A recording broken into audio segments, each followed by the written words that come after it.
Hi, hey Russ here. Hey, welcome back to my shop. Today I'm going to do an OTB Thinker thing here about collecting small pieces on your chop saw. Sometimes you want to cut up some small pieces and you got to do a bunch of them. Usually the chop saw is a great place to do that, but you know as well as I do, if I wanted to cut a bunch of small pieces of plywood or little pieces of dowel, doing it on here, what happens when you pull that down and it does the chop? What happens to these? Exactly. You don't even know where they go. Well, we can fix that real quick and easy. All I did is if you drink coffee, then you got this salt.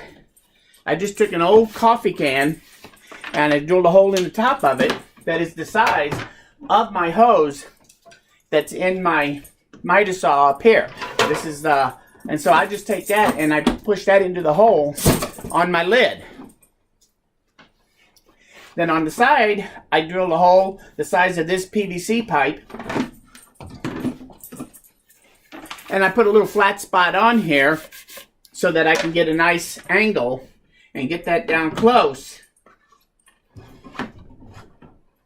to the tabletop on my miter saw. So all I have to do is I go there, and then I put a little quick bracket on here just so I could hold this down. Again, if you wanted to do something permanent, you could do this once you start doing it.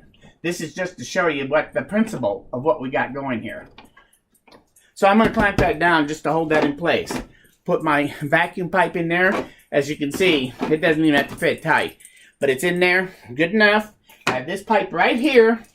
Bring my blade down, and I just move it back and get it all the way forward so that the tip is right close to where the cut is going to happen. Bring this down, and you want to try to get about 1/16 of an inch or so away, if you can. The closer all you better, but you don't want it to hit it. And so now you're ready. Now I want to make some cuts. Let's make a bunch of these. Because I'm already on automatic shop vac, every time I pull the trigger, it's going to come on for me. If you had just a regular shop vac, this would be when you want to turn it on to start your suction in your pipe. So now we take and make a few cuts.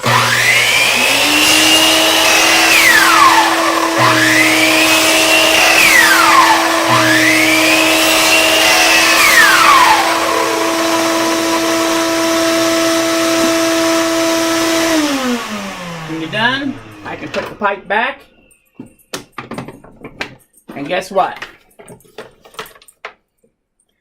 All my little pieces are in there. So rather than them scattered all over creation, with the simple little reservoir, shop vac reservoir, I can actually pick the pieces up right at the point of cutting, and they get sucked up into the container and fall into the container while the vacuum air continues on out. Great little thing to have. I use it around the shop all the time. If I'm cleaning up on my desk, I actually can hook a hose on this end, hook my shop vac here so that if I accidentally pick up something, I can catch it rather than it going all the way to the bucket on my shop vac system. I can retrieve it here. So handy little thing to have around. I tend to just make them when I need them because I don't do it very often, but you could actually make one, and I don't know why I haven't, so that I could use it in all these different scenarios. Quick and easy. You don't have to use PVC pipe. You could just use a piece of flex pipe. This particular pipe is just a little hose that came off of a upright vacuum cleaner for a house. And you could use that just as easily. Put that in there and use this end with some kind of arm on it that you can lock down so you can put this where you want it. So you could do this with anything. The idea is to make a nice little shop reservoir. The whole thing. Anyway, I wanted to show you this quick tip of how to pick up all these little pieces without losing them when you're doing it at the shop vac. And you say, well, how do I measure so I make the same cut? Well, if you wanted to cut little pieces on here, you can always take a little pencil, take a little bit of hot glue or crazy glue, and put that right where you need it to have a stop for your piece. Then bring your pipe right up there, and your stop will work, and your piece will still get sucked up in the hose. So you can quickly and easily set this up. If you have to cut a bunch of tiny pieces, you can even set up a stop without any problem if you really had to use this canister reservoir.